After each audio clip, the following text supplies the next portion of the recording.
You're listening to the Weekend Sport Podcast with Jason Pine from News Talk ZB.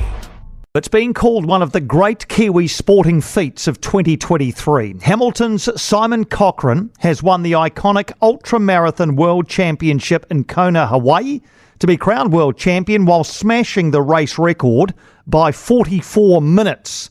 That is massive. There are 3 days of racing.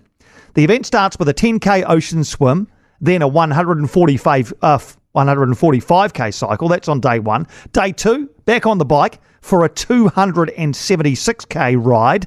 And on day 3, the small matter of a double marathon, 85 kilometres of running. That is 515 kilometres, which Simon Cochrane completed in 20 hours and 57 minutes. The previous record was 21 hours, 41 minutes. Incredible. Simon Cochrane with us. Was a world record on your mind going into the event? No, not really. I mean, I'd prepared well. I've got a big history in Ironman triathlon, so I was confident that I was going to go all right. And then, just sort of really attacked the few days and had a good race. What does preparation look like for you? So, I mean, my normal training week over the last, 10 years has sort of been that 15 to 25 hours of endurance work. But building up for the specific Ultraman, that sort of got upgraded to around that 25 to 30 hours with some big key sessions, some 10k swims in the pool and some 300k bike rides, and then just building the run volume across the year. I mean, I've run over 30 marathons in training this year, so just getting your body used to that grind of the long training days. How do you approach it mentally? Is there a massive mental challenge here as well? Yeah, huge, especially when you're actually trying to race the distance. I could go out any day of the week and complete it, but when you're trying to really push the limits and race across the 3 days and get the most out of yourself, then on the actual race day, it's probably upwards of 80 to 90% mental. What is the most challenging part of the 3 days? They all seem pretty rigorous, but is there any part of the race that is more challenging than other parts? It is managing the entirety of the 3 days. Like, any one day by itself is still a big day. Like, even for me, when I'm going at record pace, it's still 6 to 7 hours of racing as hard as you can, really. So each particular day, just has its own challenges. But for most people, that day 3 run, when you've got double marathon, 85 Ks non-stop on some pretty tired legs, and especially in Hawaii when you've got the heat and the wind and the elements to battle as well. So how much of an element is there on the first couple of days of making sure you've got gas in your tank for day 3?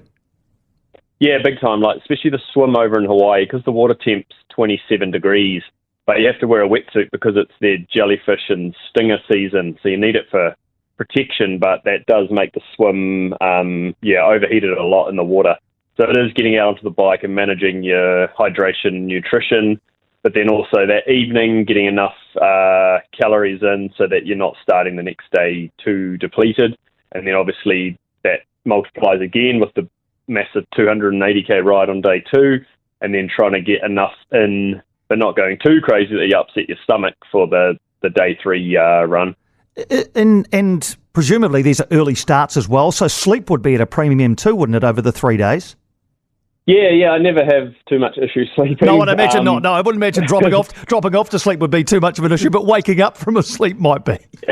Yeah, definitely. You wake up and your body's aching, and it's pretty daunting at the start of the day. But also because you've had quite a lot of sugar and caffeine the day before, you can be a little bit wired and sort of lie there. But in general, I think because I'm used to the bigger training volume anyway, I don't have too much of an issue with sleep.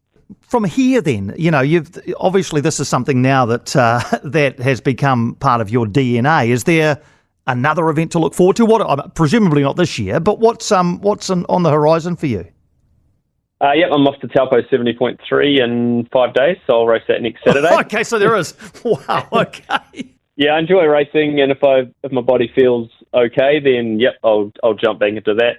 I've got a bunch of athletes that I coach that are racing, so I was going to be down there anyway. and never missed a chance to have a good race.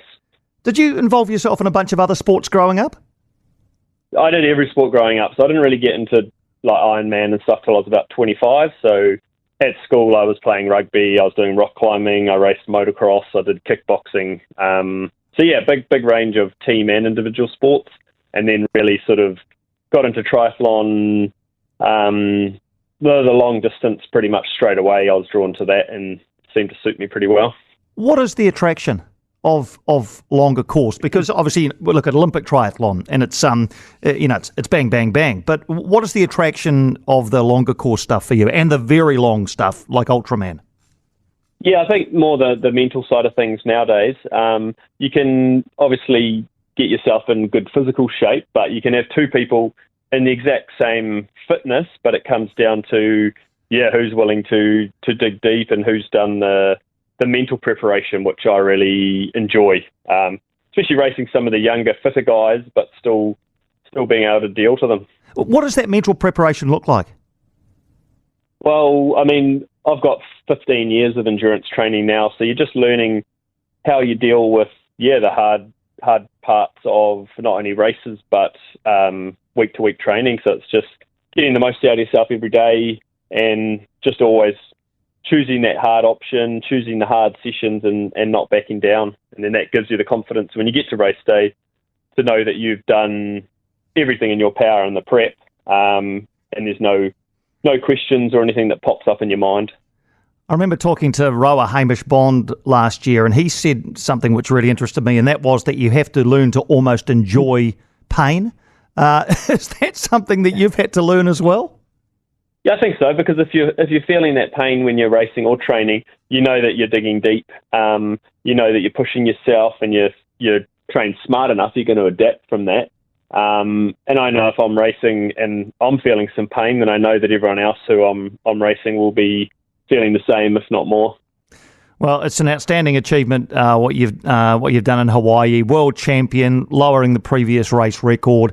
It probably couldn't have gone any better, could it? You must reflect back now and have a huge degree of satisfaction. Yeah, I think especially because it's the 40th anniversary, and I was going there to, obviously number one goal was to win, but then also to hold a course record on that Hawaiian course would be pretty special. And the previous 5 quickest times were all within about 5 or 6 minutes.